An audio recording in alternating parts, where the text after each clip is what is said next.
राज्यातल्या 11 मतदारसंघांमध्ये सकाळी 7 वाजल्यापासून मतदानाला सुरुवात। दुपारी 3 वाजेपर्यंतच्या मतदानाच्या आकडेवारीवरती समाधान।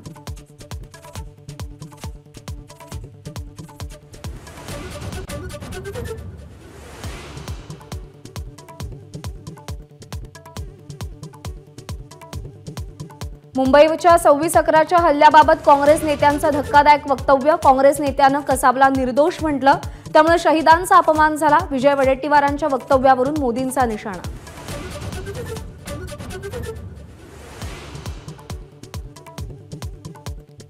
ईव्हीएम हॅक करण्यासाठी अंबादास दानवेंकडे मागितले 2.5 कोटी।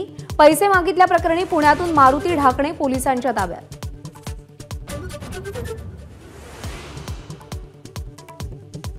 मतदानाआधी नागरिकांना पैसे वाटल्याचा व्हिडिओ रोहित पवारांकडून ट्विट। अजित पवार गटाच्या कार्यकर्त्यांनी पैसे वाटल्याचा रोहित पवारांचा आरोप। निवडणूक आयोग पोलिसांनी चौकशी करावी, अजित पवारांचा पलटवार।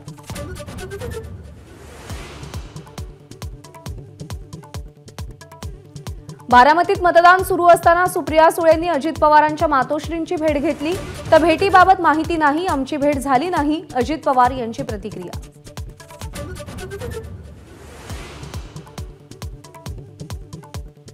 सुप्रिया सुळेंचा कार्यकर्ता नाना गवळींना आमदार दत्ता भरणेंची शिवीगाळ। सुप्रिया सुळेंनी नाना गवळींची भेट घेतली।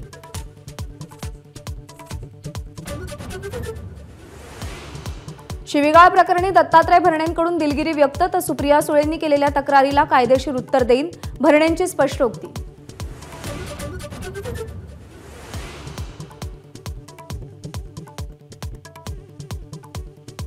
सांगोल्यातील बादलवाडीमध्ये मतदाराकडून ईव्हीएम मशीन पेटवण्याचा प्रयत्न।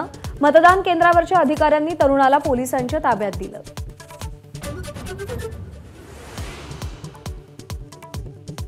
धाराशिव मतदारसंघातील पाटसावंगीमध्ये मतदान केंद्राजवळ हत्या झाल्यानं खळबळ। 2 गटात राडा झाल्यावर चाकू हल्ल्यात एकाचा मृत्यू।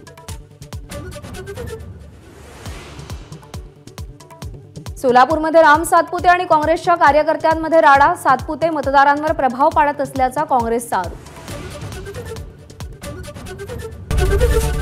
एबीपी माझा, उघडा डोळे बघा नीट।